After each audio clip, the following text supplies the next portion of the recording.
El Salvador in the 1980s, a country embroiled in a brutal civil war as the U.S.-supported military government fought armed left-wing groups.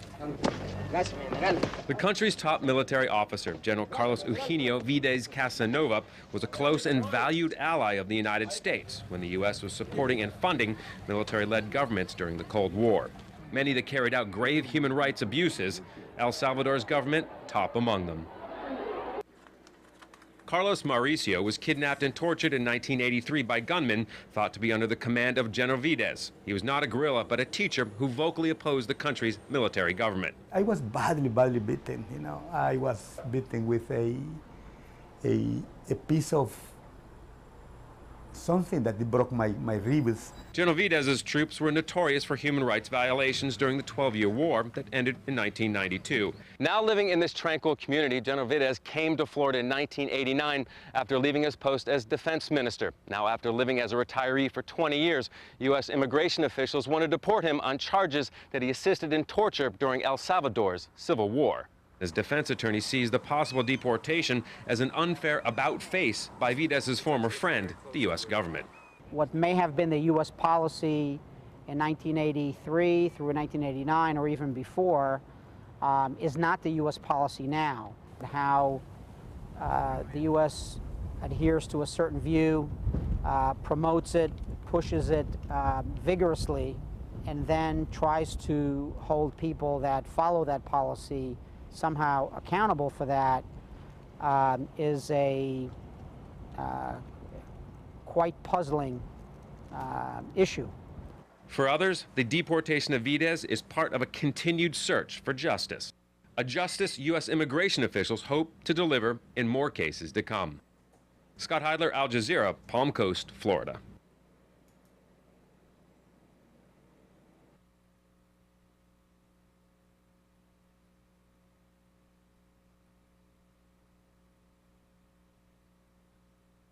Derek Bugart was a fierce player on the ice during a 6-year National Hockey League career, known as an enforcer, having fought more than 60 times. Sad news in the hockey world tonight. But earlier this month, when he was found dead in his apartment, he was remembered by friends and family as a generous and kind man off the ice. Bugart had been receiving counseling for substance abuse and behavioral health problems. Here at the home arena of his team, the New York Rangers, Derek Bugart will be missed next season. His family has donated his brain to a Boston University center researching brain disease in athletes due to repeated head trauma. Like hockey, the long-term effect of blows to the head is something the National Football League is greatly concerned about, too. Concussions and other head injuries must be taken seriously. Michael O'Keefe, an investigative sports reporter, has been covering the issue of trauma-induced brain disease for several years. Athletes are proud, and they've learned how to take care of themselves and be tough guys all their lives. And all of a sudden, they've got a problem and they can't figure it out. They're really reluctant to go and get help.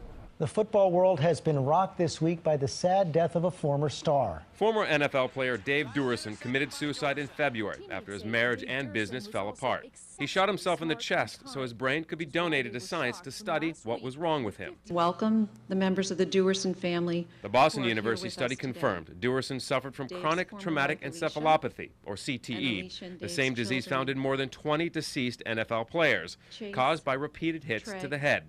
The NFL has donated $1 million to the study. It is my greatest hope that his death will not be in vain, and that through this research, his legacy will live on, and that others will not have to suffer in the same manner.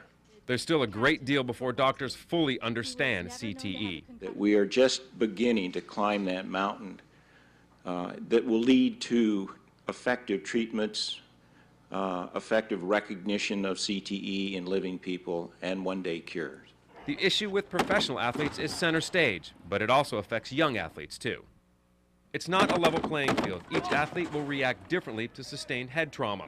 The key now for researchers is how to cure it. The goal for sports teams, not just hockey and football, is how to prevent it. Scott Heidler, Al Jazeera, New York.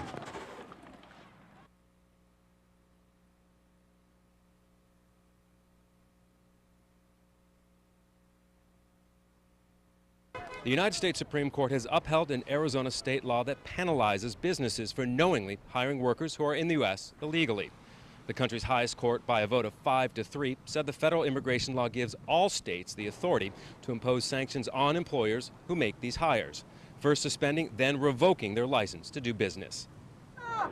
The ruling is a blow to businesses and civil rights groups and the Obama administration that had opposed the Arizona law, saying it conflicted with federal immigration law. But it's a boost for organizations who support the Arizona legislation and want stricter enforcement of immigration laws. The issue has become a major political hot button here in the United States and paves the way for a possible debate on an even more controversial Arizona law called SB 1070. That law authorizes police to check the immigration status of someone they think might be in the country illegally during a lawful stop. SB 1070 is currently working its way through lower courts and has yet to reach the Supreme Court. To some following these immigration cases closely, that's the one the administration is more focused on, not the business license case. The only thing the Obama administration did is that it encouraged the Supreme Court to take the case, and which meant that they probably do not agree with the decision, but it's not as big of a deal as their role in the SB 1070 case.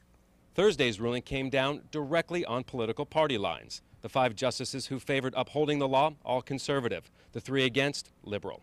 The Republican-appointed Chief Justice, John Roberts, said the Arizona law falls well within the confines of the authority Congress chose to leave to the states. And to some Democrats on Capitol Hill, that's part of the problem. That this is a further example of Congress's failure to enact comprehensive immigration reform that is leading to a patchwork of immigration laws.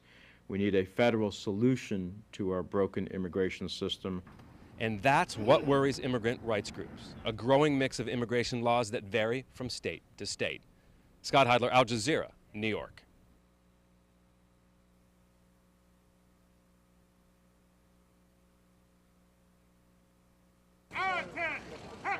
President Obama traveled to New York City's Ground Zero, the physical and emotional epicenter of the 9/11 attacks. On a crisp and sunny day, not too different from that morning in September when a plane slammed into World Trade Center Tower 1. Andy Sullivan was across the street. As a matter of fact, I was in that black building right there when the first plane hit. He does not see eye to eye with President Obama, but now? I'm no big fan of Obama, but hell, I'm giving him guy cred, you know. Right. He stuck to it, he made a gutsy call, and he had the guy taken out. The president lunched with firefighters of Engine 54, who lost 15 men during the attacks at the World Trade Center. We sat together as men, gentlemen, around the table, enjoyed a meal, and we celebrated having had justice this week. He recognized their tremendous loss and continued suffering. Obviously, we can't bring back the friends that were lost. And I know that each and every one of you not only grieve for them, but have also over the last 10 years dealt with their family, their children, trying to give them comfort, trying to give them support. Then the president traveled south to the spot in lower Manhattan where those men of Engine 54 made that sacrifice. Some of those working on rebuilding the World Trade Center complex fully realize it's not just another construction site, and to some, it's very personal.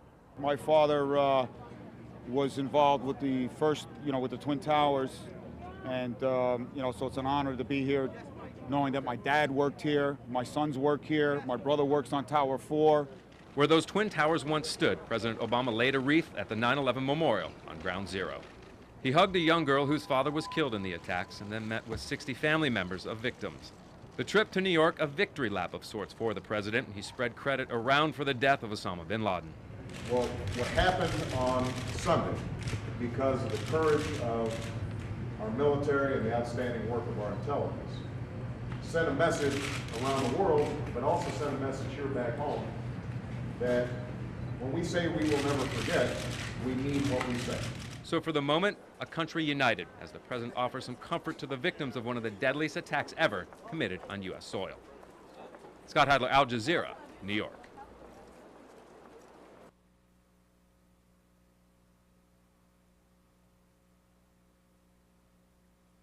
Name of amendment, then?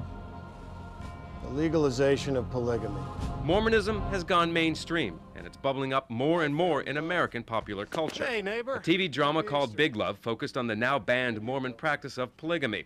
It followed a fundamentalist husband, his 3 wives, and the issues they faced in suburban America.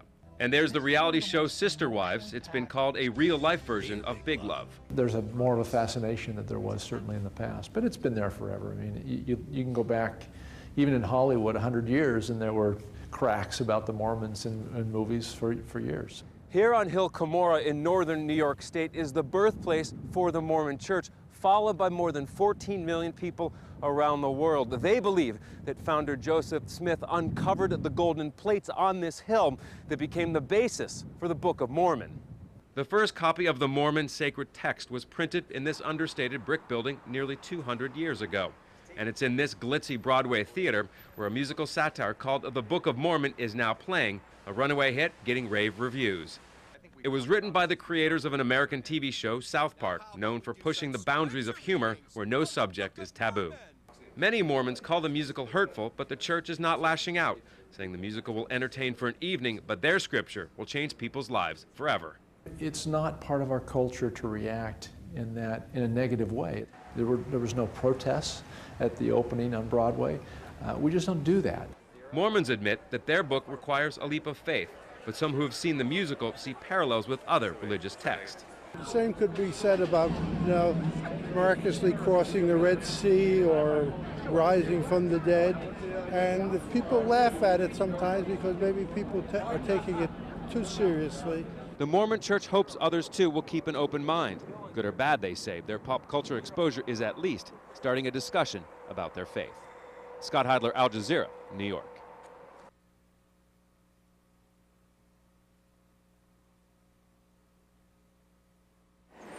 Chino Harden grew up in this high-crime Brooklyn neighborhood, and like many people here, she was arrested for carrying a small amount of marijuana.